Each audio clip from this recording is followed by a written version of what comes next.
Elon Musk's disastrous tenure as Twitter's CEO is only getting, well, more embarrassing.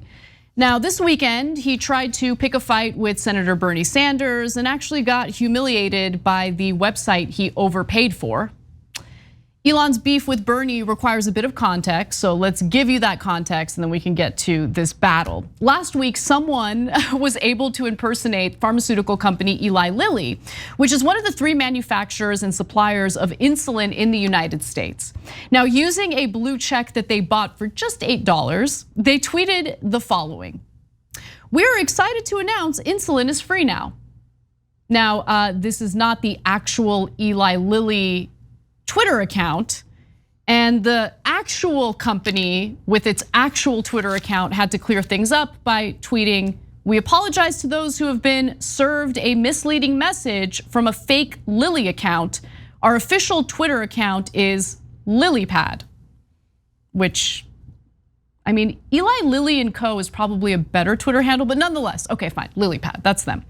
Now, that did have an impact on their stock value, right? So if you take a look at how their stock performed, you can tell right at the very end right there, you can see the dip that was sparked from the fake Eli Lilly Twitter account tweeting that insulin would be free. Because the one thing investors do not like is the idea of pharmaceutical drugs being given to ill patients for free. That hurts profitability, and that means that they're not gonna make as much through their investment. Now, as a result of this embarrassing PR crisis, Eli Lilly has paused advertising on Twitter altogether. Oops. Blue check nonsense aside though, this is actually a grim reminder of Big Pharma's insane greed, and Bernie Sanders took the opportunity to make that point. He tweeted this: "Let's be clear, Eli Lilly should apologize for increasing the price of insulin by over 1,200% since 1996 and $275 while it costs less than $10 to manufacture. The inventors of insulin sold their patents in 1923 for $1 to save lives, not to make Eli Lilly's CEO obscenely rich." Well, as of this writing, by the way, Bernie's tweet has 500,000 likes. It resonated with people for obvious reasons. Didn't resonate with Elon Musk for the same reasons, and he responded to it only to be fact-checked by Twitter, which is hilarious. So he writes this: "Full answer to insulin price question is complex. Short answer is that original insulin, discovered in 1921, not 1923, is inexpensive, costing as little as $25. New higher efficiency analog variants of insulin are more expensive."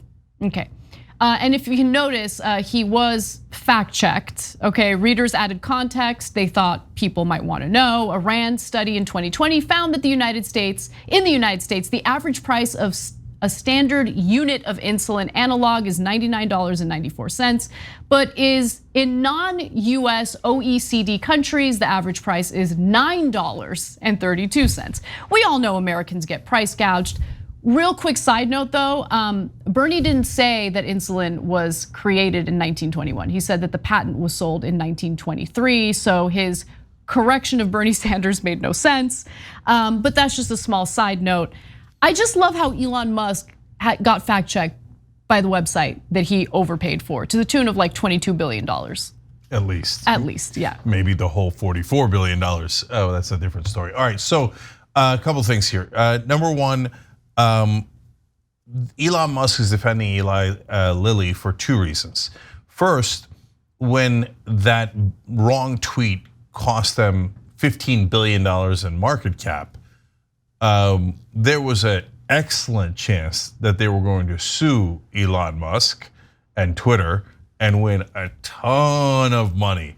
Because $15 billion is not a joke. That is a giant amount of money, even for Eli Lilly. And so they would have wanted some of that back, okay? So here's Elon Musk doing damage control, but only for powerful people. And all of a sudden, he's like, "I'm regulating my own speech. I mean, Eli Lilly's great, and they're fantastic. They have to overcharge. They have to overcharge. They have to charge you 10 times more than they charge anyone else. They have to, right?" So pathetic. Right? So all of a sudden, Mr. Tough Guy, not so tough, okay? While you're making that point, can we actually go to graphic 6 here? Because it'll help you visualize just how much Americans are being price gouged for the price of insulin compared to other countries. That helps you see the extent to which we are overpaying for a drug in this, private insurance, environment where pharmaceutical companies get away with whatever they want to get away with, essentially. So almost all corporations now participate in corruption. So they bribe American politicians. They also bribe the American media to not talk about the bribes that they gave to politicians. And so that's why you're seeing that enormous disparity. That's not a free market. That's not close to a free market. The chart you just saw is the exact opposite of capitalism. This is corporatism, where companies capture your government and turn it from a democracy into an oligarchy, okay? So, and the Republicans, by the way, not Republicans, Republicans love this. Elon Musk loves this, okay? But right-wingers, actual voters, hate this, and they call it crony capitalism. Crony capitalism and corporatism, basically the same thing. So, but Elon Musk loves it. It's ironic because in the beginning it was used against him. Auto dealerships sued him in New Jersey, Texas, Virginia, and other places, saying he shouldn't be allowed to, not sued him. They got the government, local state legislatures to pass a law saying that you could only sell through auto dealerships, organized franchise dealerships. And that shut Tesla down in all those states. And so that was government corruption used against Tesla. Then Elon Musk donated even more than they did, and he got those laws reversed, right? So they're just in an open auction over our legislators. But now most of the politicians, especially the Republicans that Elon Musk supports, say there should be no regulations. Let Elon Musk and the other guys do whatever they want to their workers, cheat on regulations, and we'll say it's for freedom. It's not for freedom, and it ain't free. It costs you $100 when it should cost you $9 because of the corruption that Elon Musk loves and tried to defend here when he got busted by his own website. One final point that I'll make, because it's not just Twitter that's correcting Elon Musk and the misinformation he's putting out there. His own employees have been correcting the misinformation he's been putting out there. So this morning, Musk made a fool out of himself once again. He had tweeted that Twitter does over 1,000 RPCs, which stands for remote procedure calls, just to render the home timeline.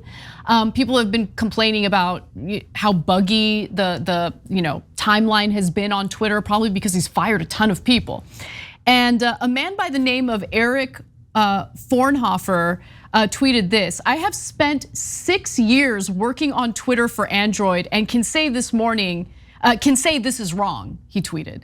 And Elon Musk responded to that tweet by saying that he's fired. Look, I'm gonna read a comment from a member because it's perfect for what we're just talking about here.